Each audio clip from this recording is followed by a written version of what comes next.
Bom dia a todos, estamos começando o nosso segundo Web Round do Centro de Doenças do Fígado, Via Biliar e Pâncreas do Hospital Santa Rita. E nós, como de costume, teremos uma discussão multidisciplinar, com a participação hoje de radioterapeuta, do Dr. Otávio, do Dr. Eugênio, nosso diretor, falando sobre as necessidades da quimioterapia, o Dr. Alex, sobre a radiologia intervencionista, e o Dr. Tiago e a doutora Angélica, cirurgiões do nosso grupo. Nós vamos começar, como havíamos combinado na apresentação anterior, e à distância, o Dr. Fernando Exel, nosso radiologista, que vai nos mostrar os dados ligados à área radiológica. Nós vamos começar, como havíamos dito no primeiro Web Round, mostrando os casos que foram discutidos naquela outra sessão há um mês atrás. Angélica, por favor, apresenta os casos. Bom dia a todos. O primeiro caso era uma paciente feminina de 81 anos, cirrose pelo vírus C, com carcinoma hepatocelular no segmento 6 hepático, conforme a gente mostra na figura da direita, para relembrar o caso. Essa paciente, então, foi submetida à ressecção laparoscópica desse nódulo, tendo alta no 5º pós-operatório. O anatomopatológico confirmou se tratar de um carcinoma hepatocelular moderadamente diferenciado, com as margens de ressecção e superfície capsular livres de neoplasia.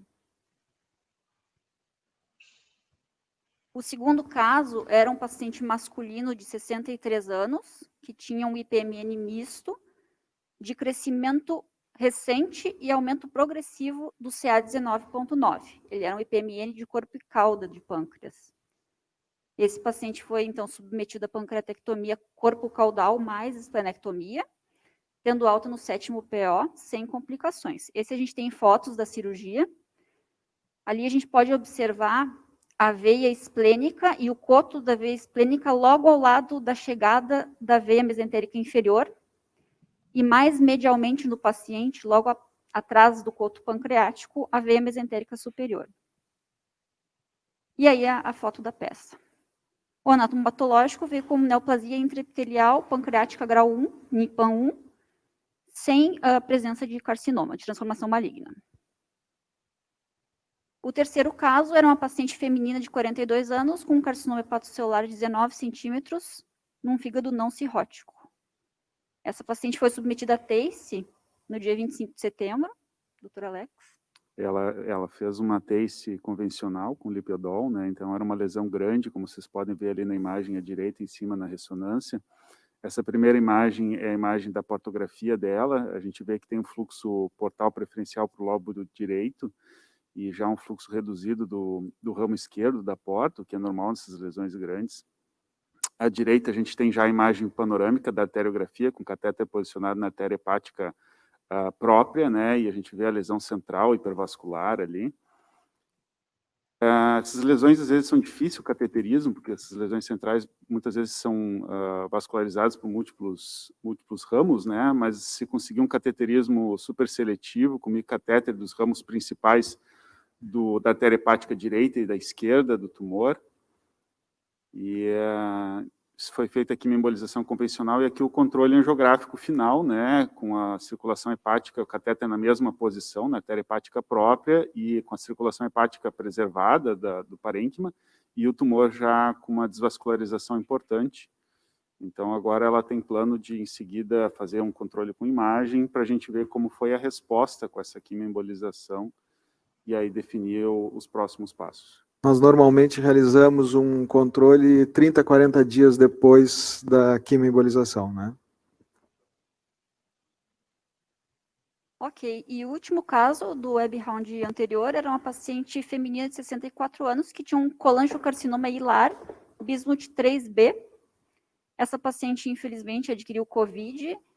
Apareceu na tomografia de tórax dela achados pulmonares típicos da infecção por COVID, acometendo mais que 50% do parênquima pulmonar, e ela evoluiu para óbito no dia 1º agora de outubro. Ok. Bom, vamos passar então a discutir os casos de hoje. Vamos ver se a gente consegue discutir 4 casos também.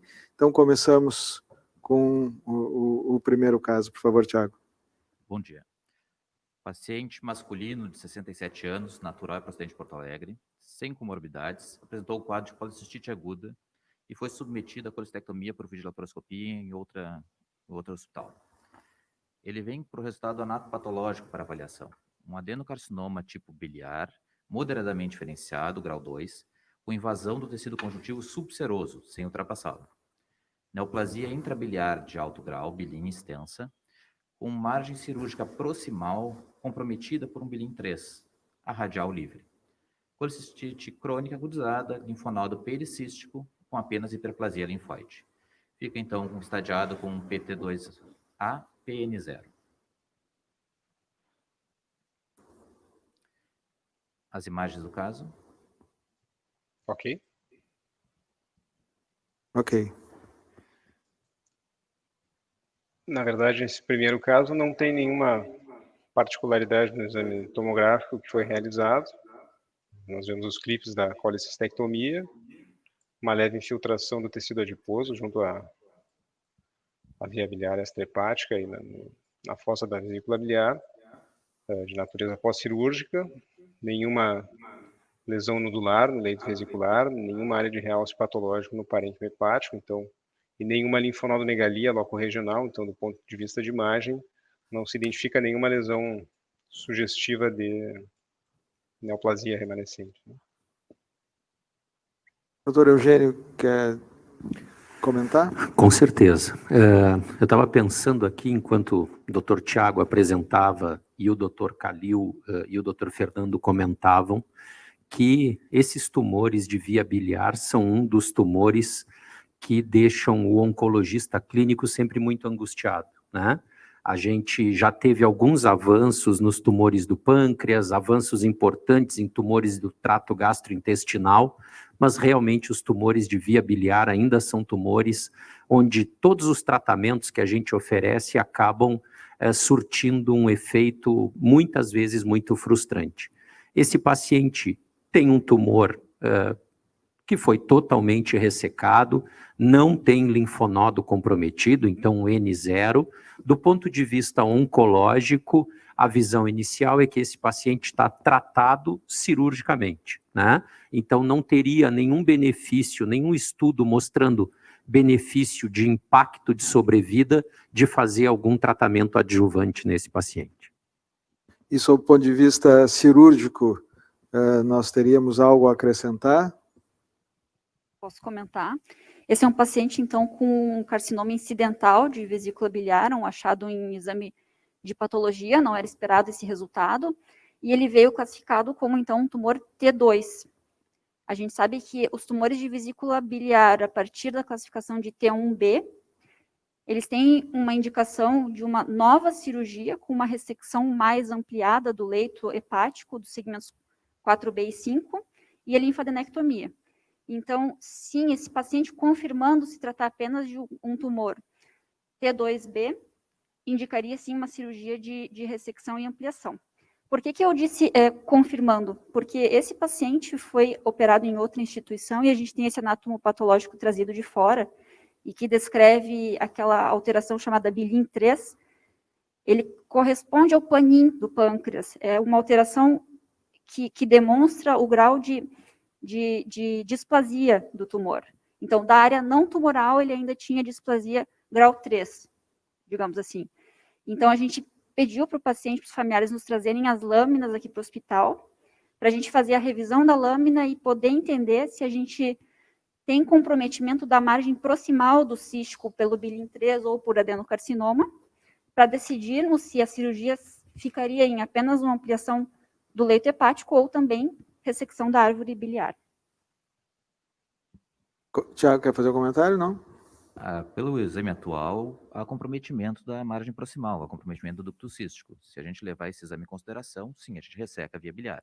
Mas a Angélica pondera bem fazer essa revisão, porque é um achado de bilin 3, seria um carcinoma in situ ainda, né? Então há um comprometimento de carcinoma in situ na margem de ressecção. Acho que é só isso. Mas ponderar bem revisar essa lâmina, porque isso muda a conduta e aumenta a extensão e a morbidade da cirurgia. Então parece que claramente para o caso em tela a opção é pela revisão cirúrgica com remoção central do fígado, linfadenectomia e, possivelmente, confirmando estes achados, a ressecção da via biliar extra-hepática com anastomose biliodigestiva. No caso, não teria indicação, Otávio, mas tu gostaria de comentar o papel da radioterapia nessas situações de câncer de vesícula? Então, bom dia. O doutor Eugênio já comentou rapidamente o papel do tratamento adjuvante em câncer de vesícula biliar. E a radioterapia, a gente tem uma grande dúvida quando a gente tem indicação de tratamento adjuvante, naqueles casos de tumores T3 ou T4 ou linfonodos comprometidos, se a gente deve fazer só quimioterapia ou quimio e radioterapia adjuvantes. Eu acho que nos pacientes que têm margem comprometida é um critério de seleção para a gente ter uma preferência por fazer quimio e radioterapia, mas é uma questão de escolha e da discussão multidisciplinar que a gente costuma fazer aqui no nosso grupo quando a gente tem esse tipo de caso. Voltando um pouco na questão cirúrgica, uma dúvida que mais recentemente está sendo sanada é a questão de se a gente faz a ressecção dos portais cirúrgicos prévios da cirurgia anterior ou não. A gente tem aqui no Brasil, recentemente, um consenso publicado agora em julho, em que se conclui pela não ressecção dos portais, salvo se a vesícula tenha sido ressecada anterior sem proteção das bordas, ou se tenha qualquer indicação de doença nesse trajeto. Aí sim se faria a ressecção dos portais. Caso contrário, não. Isso é importante, a tendência era de ressecção ampla dos portais, né, mas agora mais nas situações realmente de comprometimento, de violação da vesícula biliar e retirada sem proteção adequada. Então, acho que é um caso que irá à cirurgia brevemente, aguardando apenas essa questão da reavaliação anatomopatológica. Então, vamos passar ao segundo caso.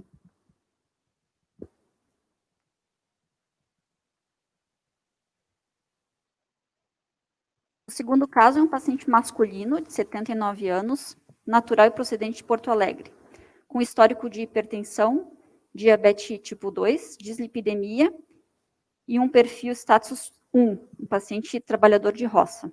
Tá? Encaminhado, então, ao hospital por icterícia. Ele apresentava na chegada um CA 19,9 de 3, bilirrubina total de 34, as custas de direta 26, albumina 3,2 e uma creatinina já um pouco elevada de 1,84. A tomografia abdominal da chegada. Fernando? Só um segundo.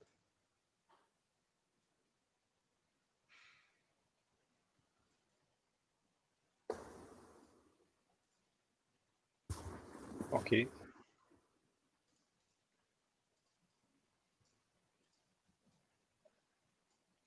Ok, estamos vendo, Fernando. Essa é a tomografia que foi feita, então foi adquirida aqui uma fase arterial. Já se identifica a atrofia do corpo e cauda pancreático com dilatação ductal. E se identifica uma lesão na fase arterial pouco definida na cabeça do pâncreas, né? Já se percebe, do ponto de vista vascular, que o tronco celíaco e a artéria hepática estão livres, que a artéria mesentérica superior está livre, tem um plano de clivagem bem definido com a cabeça e o processo uncinado do pâncreas. Não tem nenhuma variação anatômica arterial importante, então a hepática direita, por exemplo, é ramo da hepática comum, a mesentérica superior não dá origem a nenhum ramo arterial hepático.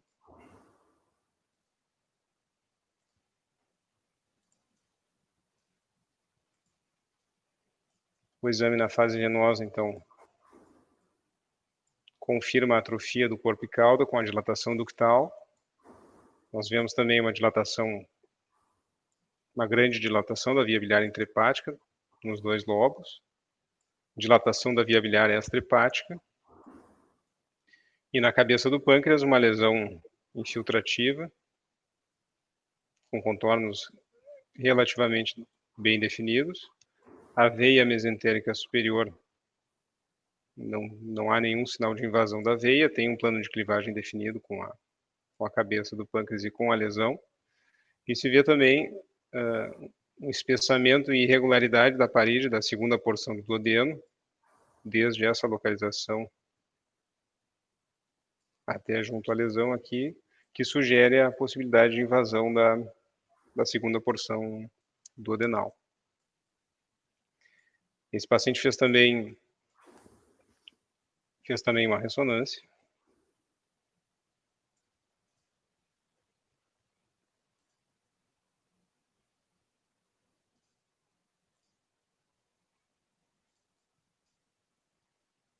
Então, nós vemos na ressonância novamente a dilatação importante da via biliar, com obstrução do colédoco intrapancreático. Nós vamos ver melhor na colangio-ressonância depois. Aqui no axial T2, então, novamente a dilatação da via biliar, a obstrução do colédoco nesse ponto, e aqui a lesão com limites mais ou menos definidos na cabeça do pâncreas, com sinais de invasão do duodeno, e atrofia do corpo e cauda com a dilatação ductal.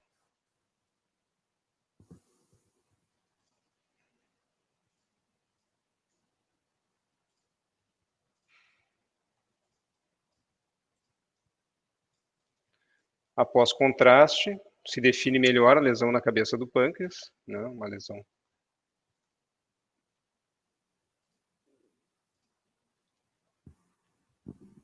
mais bem definida na ressonância.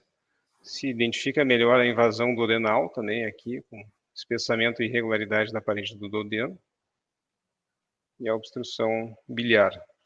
Não se identifica nenhuma lesão hepática na ressonância, nem se identifica linfonodomegalia no hilo hepático, peripancreática ou no retroperitônio. E apenas para concluir,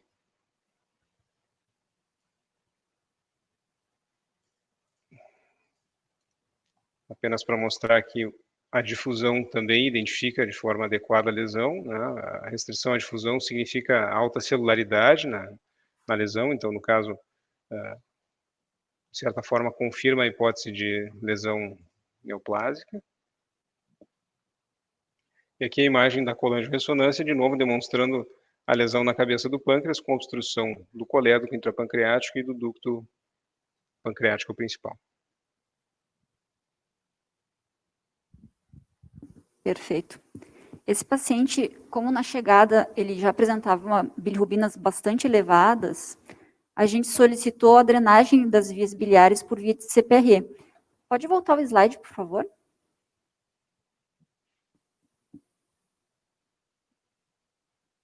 Então, ele foi submetido à drenagem biliar por CPRE no início do mês, e a visão do endoscopista confirma isso que o Fernando acabou de nos descrever. Existia uma invasão com ulceração profunda na transição de D1 para D2, a papila de um aspecto engurgitado, e a impressão era de fato de um carcinoma de pâncreas com invasão duodenal. Foi colocada uma prótese biliar. Esse paciente, logo após a realização da CPRE, ele teve uma hemorragia digestiva alta bem importante. Ele chegou a hemoglobina de 3,8. A endoscopia identificou na segunda porção do duodeno um coágulo aderido sem sangramento ativo. Então, ele parou de sangrar espontaneamente, foi politransfundido, e os últimos exames laboratoriais dele, agora dessa semana, mostravam uma bilirrubina total de 2,7, ou seja, bem efetiva essa drenagem, e hemoglobina de 6,5. Vale ressaltar que depois dessas transfusões, ele tinha chegado a 8,5 de hemoglobina. 3 dias atrás ele foi para 6,5 de hemoglobina, então a gente está na expectativa de que possa ter tido um novo sangramento ainda não exteriorizado dessa lesão duodenal. Esse paciente também foi submetido a uma avaliação da medicina interna aqui do hospital, que avaliou ele com um score de Lee cardiológico de 2 pontos. Na avaliação do NSQIP, ele apresentou um risco cirúrgico elevado, principalmente em função da idade e do porte da cirurgia. Então, apresentando risco de complicações graves de 32,1%, quanto o risco médio de 28%, o risco de morte de 2,4%, quando o risco médio de 1,3%. Em performance status 0. Ok. Bom, então a gente tem um paciente de 79 anos, com uma lesão pancreática com invasão duodenal, mas aparentemente ressecável, sem invasão vascular, e com um risco cirúrgico bem elevado. Gostaria de que o Tiago comentasse em relação a isso, já que o paciente, como fator de risco independente do risco clínico, ele tem a questão do sangramento, que já foi o motivo inicial na chegada, e que agora aparentemente tem novamente a possibilidade de ter sangrado. Exatamente, professor. Esse eu acho que é o ponto principal. É um paciente de 79 anos, mas com muita atividade física, né? Um trabalhador rural. Então, o risco realmente está mais voltado à idade do paciente do porte cirúrgico. Ele talvez tenha uma condição física, cardiológica, melhor do que muitos outros pacientes que a gente acaba operando. E, além disso, ele tem um ponto de agravamento, esse sangramento que está recrudescendo, está voltando, e isso talvez seja o que mais traz risco nesse momento. Além disso, tanto por imagem quanto por bioquímica, eu não tenho nenhum critério para considerá-lo um tumor borderline, que demandaria algum tratamento prévio. Então, eu fico com a opção cirúrgica em primeiro lugar. Claro, isso vai ter que ser melhor debatido com o próprio paciente e família, né, se eles querem correr esse risco cirúrgico, mas um risco de 2,4% de mortalidade nesse cenário, eu acho que é um risco que pode ser enfrentado. Doutor Eugênio, alguma consideração? Não, eu acho que os argumentos até agora colocados estão absolutamente perfeitos, né? A gente enfrenta uma situação onde a gente tem um risco aumentado pela idade do paciente, pelo porte cirúrgico, mas o que está se discutindo aqui, na verdade, é a única grande possibilidade curativa desse paciente, né? Então, a cirurgia, nesse momento, com esse papel, tem um papel curativo para o paciente. E aí, óbvio, é a questão, como muito bem colocou o doutor Tiago, é discutir, vale a pena ou não vale a pena correr esse risco junto com o paciente e com a família. Quimioterapia, nesse contexto, eu diria que não acrescentaria nenhuma taxa de resposta maior e talvez nós corrêssemos o risco de perder o melhor momento cirúrgico. O que a gente poderia considerar, talvez como alternativa até, para que se possa realizar o procedimento com maior segurança, era fazer alguma embolização. Alex, existiria essa possibilidade aí?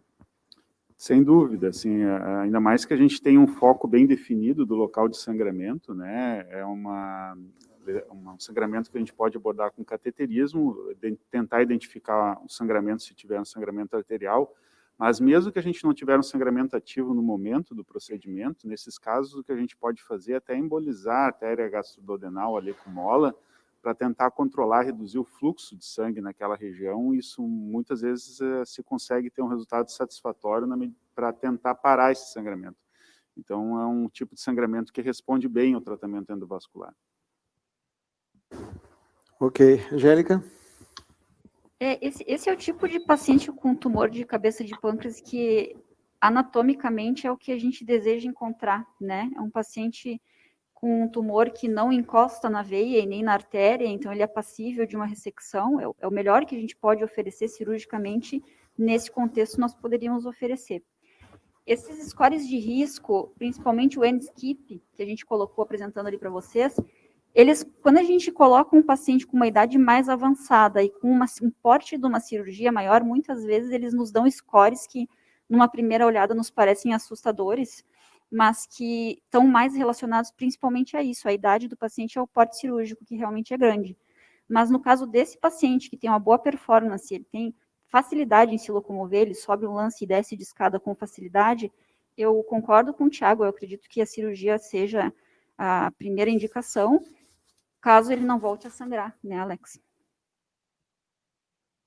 Ok, acho que me parece claro nesse caso de que, apesar da faixa etária, né, é um paciente com uma atividade física regular e que permite, sem dúvida, a possibilidade de ressecção cirúrgica. Nós temos várias séries na literatura que mostram duodeno-pancreatectomias em pacientes acima de 70 e acima de 80 anos, com bons resultados em termos de morbidade e mortalidade.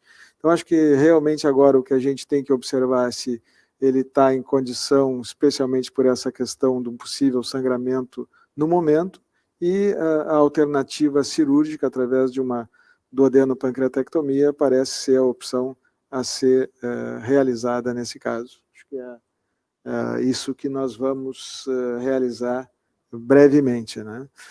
Se tivesse sangrando no momento, mas um sangramento intermitente, Alex, quais seriam as alternativas para se localizar adequadamente o sangramento?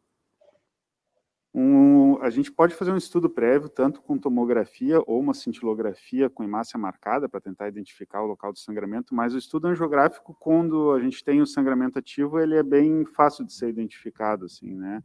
A gente vê aquela área da lesão ali com sangramento para luz duodenal na maioria das vezes, assim.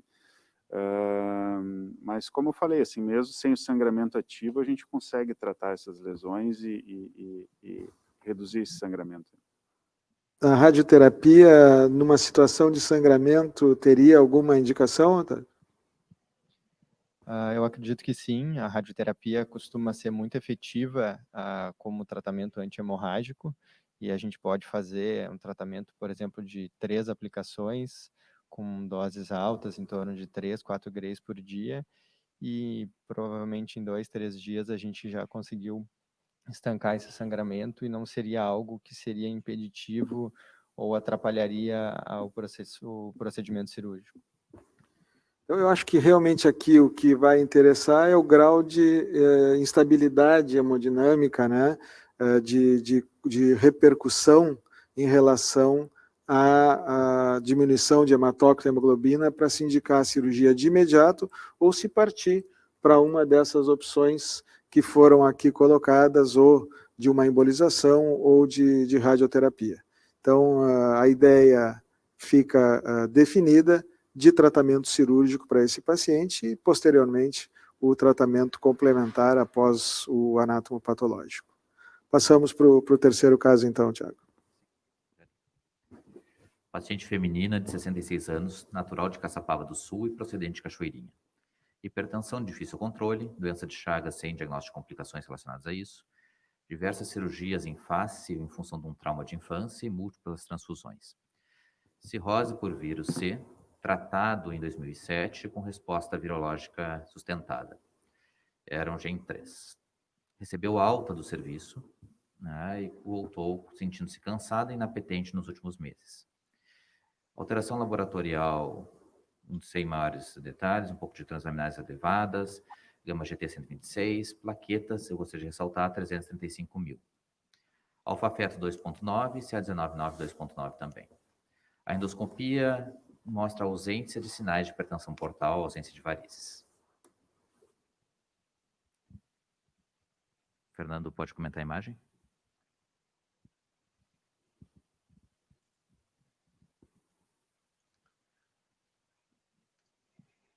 Ok. Tivemos bem, Fernando. Bom, essa paciente fez então uma ressonância magnética com gadolínio extracelular. Então nós vemos aqui na imagem em T2 que a paciente tem um fígado de hepatopatia crônica, né? Um parênquima todo erogêneo, com umas pequenas traves em hipersinal que devem corresponder à fibrose. Um lobo esquerdo que tem um volume bem significativo, não tem muita atrofia do lobo direito. E na transição entre os segmentos 5 e 6, então, existe essa grande lesão tumescente, que tem em torno de 11 centímetros. Né? Ela é heterogênea em T2, com áreas de sinal intermediário, que é um tipo de sinal que é característico de neoplasias, especialmente, nesse caso, hepatocarcinoma.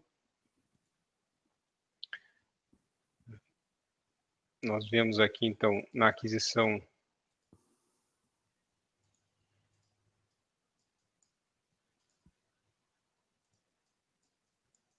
após contraste, que a lesão tem um realce bastante heterogêneo na fase arterial, mas ela apresenta hiperrealce, né, em toda essa grande parte da lesão tumoral que é sólida, e com essa área central de menor realce, que pode significar, né, degeneração cística ou necrose. As aquisições mais tardias após o contraste, né, então fase de equilíbrio e depois na fase tardia, se percebe um washout em grande parte da lesão, né, e com a presença de pseudocápsula, então que num contexto de fígado cirrótico, né, são características de hepatocarcinoma. Como a paciente apresenta cirrose viral, se pode usar a classificação Lihades, e nesse caso então seria um Lihades 5, né, com certeza um hepatocarcinoma. A veia porta pérvia, usamos portais principais intrahepáticos pérvios e as veias hepáticas pérvias. Não há esplenomegalia, então não tem um sinal definido de hipertensão portal, pelo menos pelo exame de imagem, e nem se via linfonodomegalia no retroperitônio, apenas alguns linfonodos no hilo hepático, que no contexto de hepatopatia crônica viral não teriam nenhum significado maior, né? São linfonodos inespecíficos que podem entrar no contexto de cirrose viral. Tens como colocar o coronal, Fernanda, para nos dar uma ideia melhor porque a lesão parece ter uma localização bem baixa, né? E isso talvez seja importante para definir as alternativas de tratamento.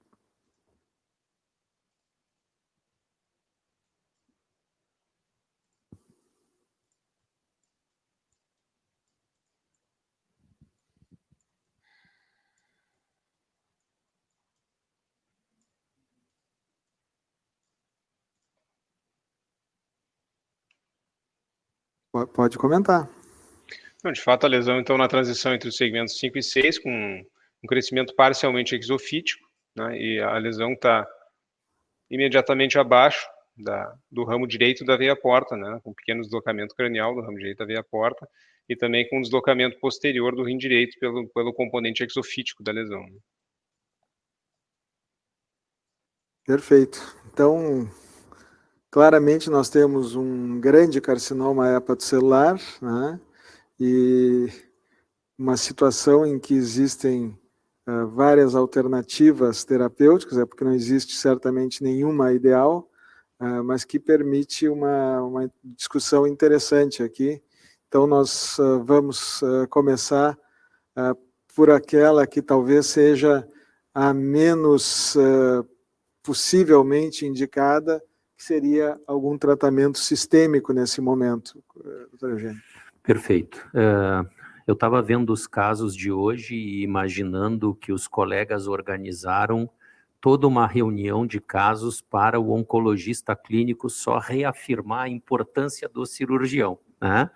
O que a gente vê e o que a gente sabe dos tratamentos clínicos em hepatocarcinoma?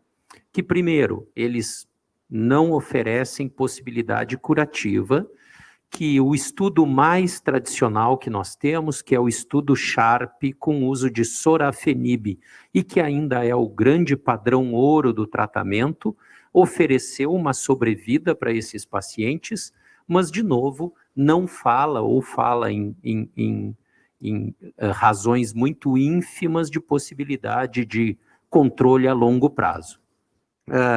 Óbvio que eu tenho que dar uma visão do clínico, mas pela visão, pela discussão que a gente tem e pela experiência de estar participando desse grupo há tanto tempo, a visão que a gente tem é que o tratamento sistêmico nesse momento não seria um acréscimo importante para o tratamento dessa paciente.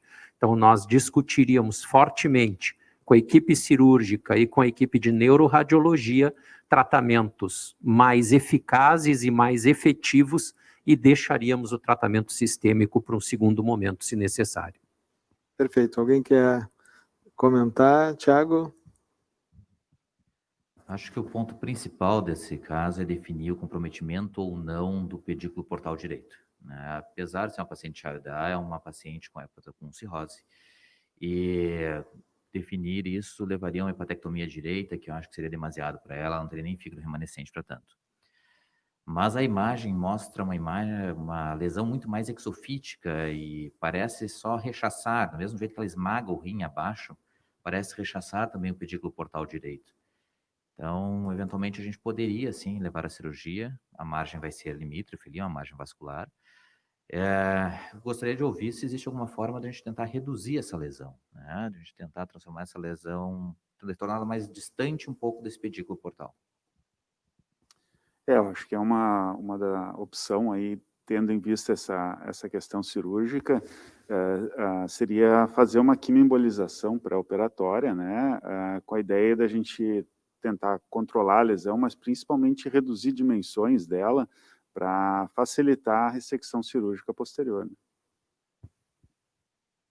Otávio, nesse caso, não temos grandes perspectivas com a radioterapia, certo? A rádio vem sendo cada vez mais utilizada, né? Não é para carcinoma, mas quando eu vi as imagens eu fiquei pensando, tomara que eles digam que é um caso possível de ser ressecado, né? Pelo volume de lesão e a proximidade com grande área de intestino ali embaixo, a rádio seria muito pouco efetiva porque a gente teria que baixar muito a dose de tratamento. Angélica, tu te inclinarias mais para quimioembolização prévia ou achas que já é possível partir para o tratamento cirúrgico?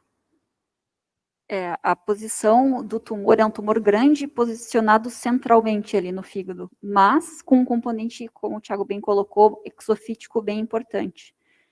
Pela imagem última ali que o Fernando nos colocou, a gente se anima um pouco mais de ressecar upfront esse paciente. Parece que tem, me pareceu, o Fernando me corrija se eu estiver errada, mas me pareceu que tem um espaço para a gente passar ali entre o pedículo portal direito e o tumor. Mas é claro que se houvesse a possibilidade de diminuir um pouco o tumor para a gente tornar essa cirurgia um pouco mais segura, eu não iria me opor.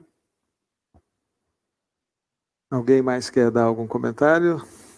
Eu acho que realmente é não estaria fora a possibilidade de uma quimioembolização prévia com o objetivo de downstaging tumoral, mas me parece, pela imagem, como o Fernando colocou, que há um plano de clivagem e muitas vezes esses tumores grandes, eles acabam mais comprimindo do que propriamente tendo algum grau de invasão. E é um tumor que tem uma cápsula muito bem definida também. Então, acho que pela característica esofítica, nós poderíamos sim pensar num tratamento cirúrgico de início para esse paciente. Essa seria inicialmente a minha conduta nesse caso especificamente, a ressecção da lesão com uma margem de pelo menos 1 centímetro. Mas claro que a alternativa de quimioembolização não é nenhum absurdo, poderia ser efetuada, mas eu penso que é um tumor grande, se não responde à quimioembolização, a gente tem o risco de perder o momento do tratamento cirúrgico, então acho que a cirurgia, num período breve de tempo, é a melhor opção para ele. Eu gostaria de trazer uma pergunta do clínico aos cirurgiões, e entra um pouco nessa ideia de tratamento combinado.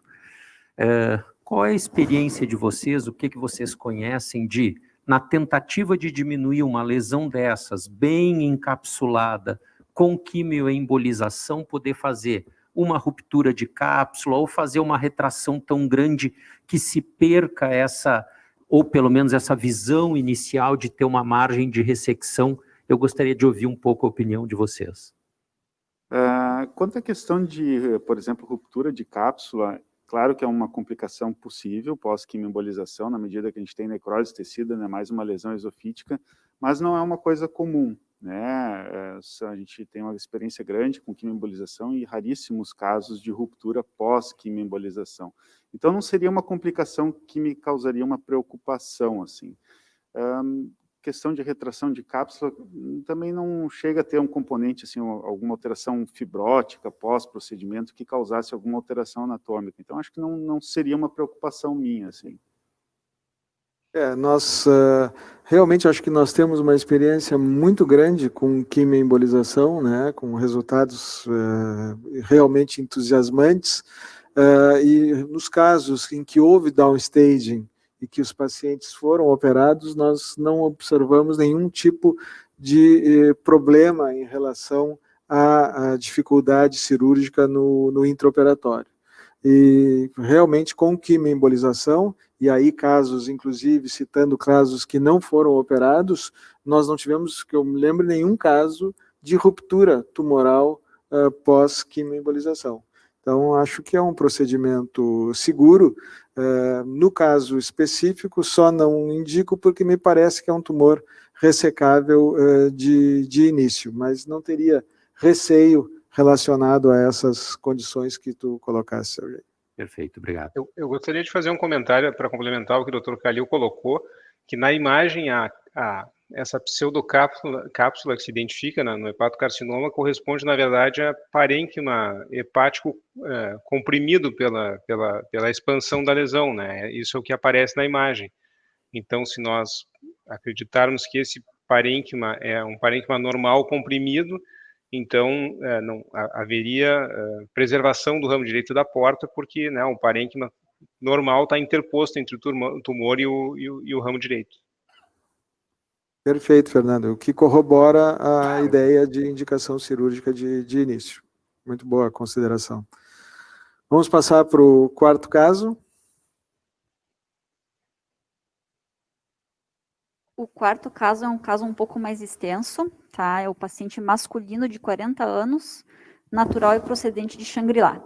A história dele começou em junho de 2018, apresentando mudança do hábito intestinal e hematoquesia que vinha acontecendo há 2 meses. Submetido a uma colonoscopia que identificou uma lesão ulcerada vegetante, ocupando inteiramente a circunferência do cólon, aos 30 centímetros da margem anal. Foi biopsiado e o diagnóstico de adenocarcinoma, então, foi firmado. O paciente apresentava, na época do diagnóstico, um CEA de 128. Então, na época do diagnóstico, eu vou pedir para o Fernando comentar, a gente não tem imagens dinâmicas agora de 2018 e 2019, então são essas imagens estáticas que o Fernando vai poder nos comentar. Por favor, Fernando. Então, em setembro de 2018, ele fez uma tomografia, então nós escolhemos algumas imagens-chave para mostrar o parênquima hepático, né, então, mostrando que havia lesões com características de implantes secundários e hipovasculares, nas imagens que nós mostramos aí no segmento 7 e 6, e também no segmento 2, então lesões nos 2 lobos. Perfeito. Então, perante um adenocarcinoma de cólon não obstrutivo, com lesões exclusivamente hepáticas bilaterais, se optou por quimioterapia. Na época foi então iniciado o FOLFOX, ele fez 6 ciclos e foi submetido a um novo exame de imagem em fevereiro de 2019. Queres comentar, Eugênio, essa opção? Claramente, nós optamos, após essa primeira avaliação, de abordagem liver first, né? Ficamos mais preocupados com a questão do fígado do que com a lesão primária inicialmente. Perfeito. Na verdade, a abordagem está perfeita. Existe uma discussão que é absolutamente de hábito prescritório entre os colegas oncologistas, que é começar com FOLFOX ou FOLFIRI, tendo a princípio os mesmos resultados. No último ano, uma colega oncologista italiana, a doutora Chiara Cremolini, vem sugerindo que se possa fazer uma combinação dos 2 tratamentos, que é o FOLFIRINOX. Mas ainda hoje, dentro do nosso serviço, com todos os dados que nós temos, a gente acredita muito na resposta ao FOLFOX upfront, de início, né? E como a gente vê nessa imagem, fazer de 6 a 8 ciclos, e pelo menos inicialmente parece realmente que a gente teve resposta. Fernando, pode comentar? Sim, então, nesse segundo momento foi feita uma ressonância em fevereiro de 2019, uma ressonância com gadolínio extracelular, né, então gadolínio, entre aspas, comum. Então nós temos uma imagem na fase venosa e uma imagem de difusão, em que se vê que houve uma redução significativa das lesões, mas persistem lesões nos 2 lobos, né, a gente vê na imagem de difusão hipersinal, então presença de tecido tumoral, e na fase venosa se identifica ainda no aspecto posterior do segmento 2, 3, junto ao hilo, uma lesão com realce periférico, que também tem características de metástase. Então, esse paciente, como ele apresentou essa boa resposta à quimioterapia e ele tinha lesões nos 2 lobos hepáticos, bem como o Dr. Calil colocou, optamos por fazer, então, o Liver First Approach. A ressecção, então, primeiramente das lesões hepáticas. Nós indicamos uma cirurgia em 2 tempos, então, essa cirurgia realizada em março de 2019, a gente ressecou do lobo esquerdo 4 lesões metastáticas, e ali na foto de baixo à esquerda, dá para ver que foi realizada a ligadura da veia porta direita. O lado direito do fígado está com um aspecto mais isquêmico.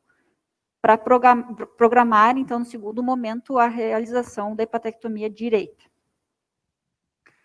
O anátomo patológico dessas lesões, então, confirmaram se tratar de adenocarcinoma, com margens negativas, e a mutação do KRAS, NRAS e BRAF foram não detectadas. Queres comentar alguma coisa em relação a essas mutações? Sem dúvida. Acho que hoje em dia os colegas estão bem acostumados a ouvir falar de KRAS, NRAS, BRAF, porque a gente sabe que eles têm algumas implicações. A gente sabe, por exemplo, também com a lateralidade, isso é importante, tumores do lado direito tem mais BRAF mutado, isso torna uma doença mais agressiva, que muitas vezes a gente precisa rediscutir até a abordagem cirúrgica.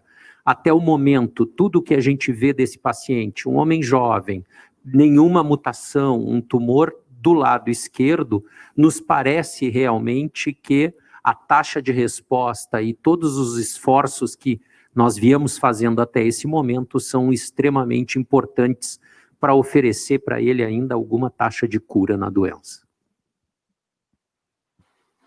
Então, dando o seguimento, esse paciente, após esse primeiro tempo da hepatectomia, foi feito mais 2 ciclos de FOLFOX, em maio de 2019, e em junho de 2019, nos propomos a fazer a hepatectomia direita desse paciente. Essa imagem nos mostra a volumetria hepática, então, um paciente com um peso de 108 quilos, apresentando um lobo esquerdo de 1.133 centímetros cúbicos, o que seria suficiente para ele ficar bem no pós-operatório, sem insuficiência hepática, após a ressecção do lobo direito. Então, esse paciente foi levado à cirurgia, e para nossa surpresa, em junho de 2019, na primeira figura ali acima à esquerda, a gente vê que não se visualizava nenhuma lesão hepática, porém, no ultrassom transoperatório, nós identificamos do lado esquerdo, ou seja, o lado que iria permanecer no paciente após a hepatectomia, haviam lesões novas, lesões essas não vistas no exame de imagem prévio. Então, por esse motivo, nós abortamos a cirurgia, decidimos não proceder à hepatectomia, e esse paciente voltou, então, à nova quimioterapia.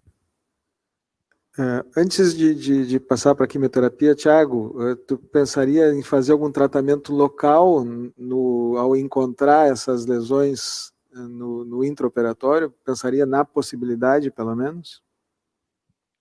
A possibilidade, sim. O que me chama a atenção é o ressurgimento tão precoce, assim que parou a quimioterapia. Isso me tiraria um pouco do ânimo no procedimento. Mas sim, a gente poderia considerar, talvez já previamente, um paciente para se tocar a hepatectomia direita e fazer uma radioablação das lesões à esquerda, mostrando se houvesse uma estabilidade, uma resposta mais sustentada após parada da quimioterapia. E a opção pelo acréscimo do cetuximab, Eugênio? Bom, a ideia então é que num paciente onde está se planejando fazer uma ressecção e se tem esse achado no transoperatório, se tem uma visão de que esse paciente se tornou resistente a uma primeira linha de quimioterapia com FOLFOX, a conduta natural é trocar para o FOLFIRI, então fazer a mudança da oxaliplatina para o irinotecano, e como ele tem naquela testagem todo o KRAS e o NRAS selvagens, se fez a associação de cetuximab, um anti-EGFR, na busca de uma taxa de resposta maior, de um aumento da resposta desse paciente, de controle de doença, para se discutir a seguir algum procedimento de novo visando a ressecção hepática das lesões.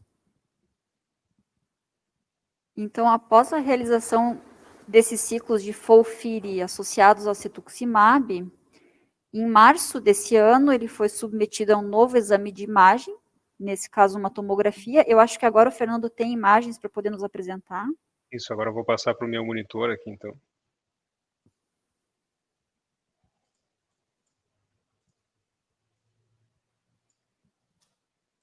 Estamos vendo. Ok. Então, aqui em março, se identificava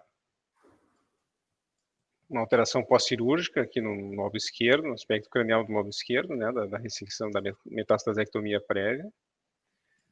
Nós vemos a oclusão do ramo direito da porta, né, tem uma atrofia significativa do lobo direito, né, porque o lobo direito, esse seria o limite do lobo direito, então seria um grande segmento 4. Não se identifica aqui na tomografia aquelas lesões vistas no transoperatório, né, estavam nessa região aqui, e nós identificamos algumas lesões no lobo direito, né, onde nós já tínhamos visto as lesões no primeiro exame, então no segmento 7, com as calcificações que devem ter ocorrido pelo tratamento, e no segmento 6 também algumas lesões pequenas, né.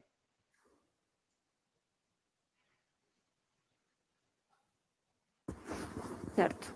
Então, quando a gente viu essas imagens com essa boa resposta aí, essa junção de quimioterapia, a gente se animou e solicitou, então, uma ressonância magnética com Primovist para tentar excluir que realmente não existia nenhuma lesão do lado esquerdo do fígado e que nos permitisse discutir novamente algum procedimento cirúrgico para esse paciente.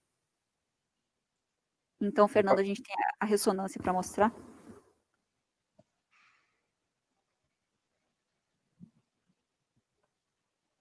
Só um segundo, eu estou encontrando.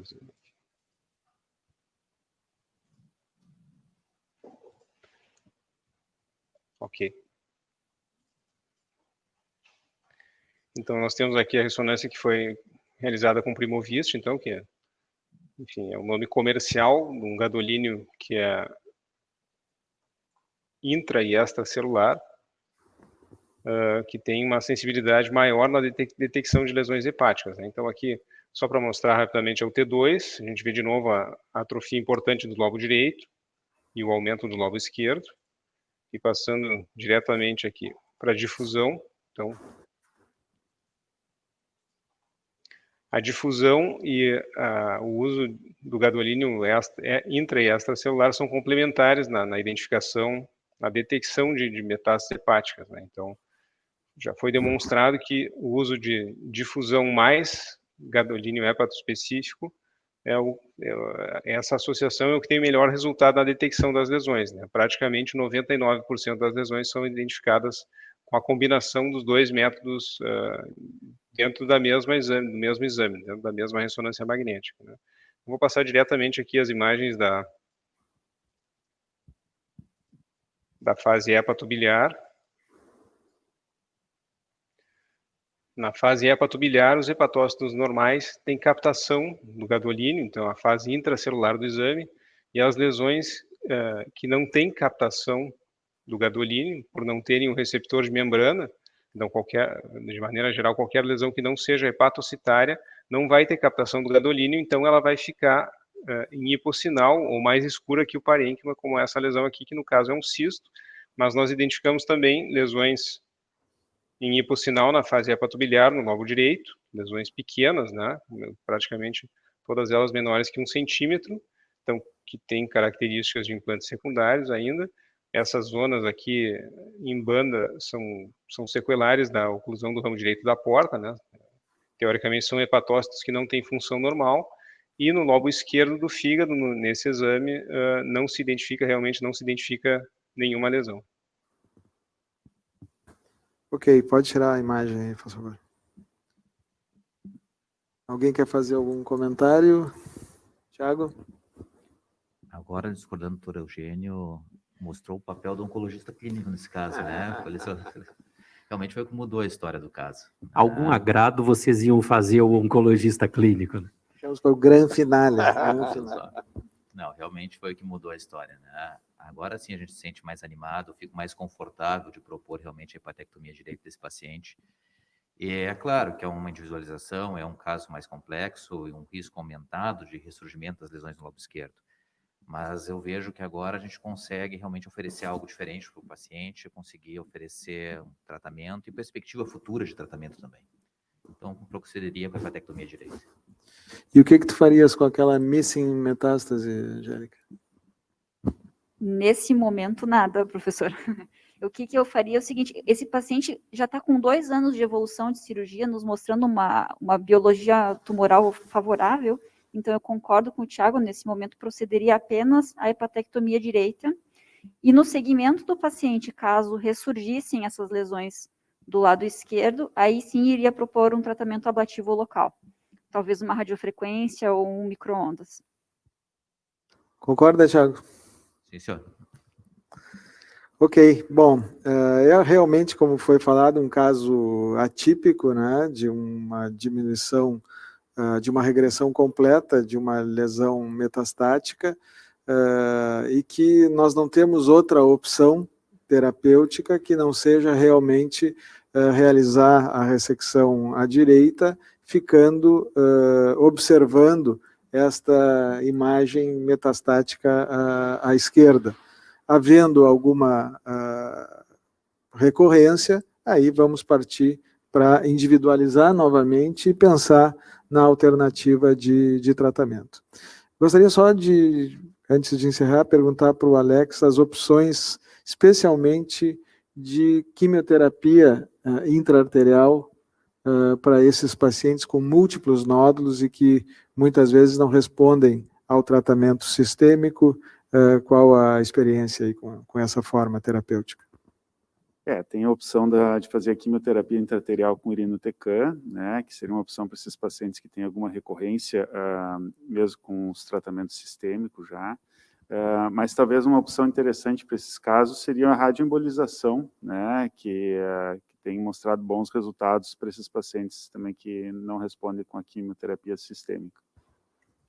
Tem uma das coisas que eu gostaria de acrescentar é que, à luz dos resultados dos estudos que foram publicados, tanto no Congresso americano quanto no Congresso europeu deste ano, esse paciente é um paciente que merece fazer uma imunistoquímica para buscar a instabilidade microsatélite, né? Porque nós temos a publicação este ano de um estudo com uso de imunoterapia em doença metastática de cólon, nos pacientes com instabilidade microsatélite alta, mostrando uma taxa de resposta muito impressionante. Então, não acho que seja para agora, mas a gente deve testar esse paciente para guardar isso como um armamentário do futuro também. Perfeito. Então, nós, como fizemos no início dessa sessão, na próxima, logo no começo, nós vamos apresentar a evolução desses casos que foram aqui discutidos e voltamos em um mês para discutir novamente casos selecionados de fígado, via biliar e pâncreas. Quero agradecer à Bayer, ao pessoal do marketing, do ensino, da Santa Casa, que proporcionaram mais uma vez a divulgação desses webhounds, que na verdade são uma documentação do que a gente faz no dia a dia nas nossas discussões do nosso Centro de Fígado, Via Biliar e Pâncreas aqui da instituição. Obrigado a todos e um bom dia.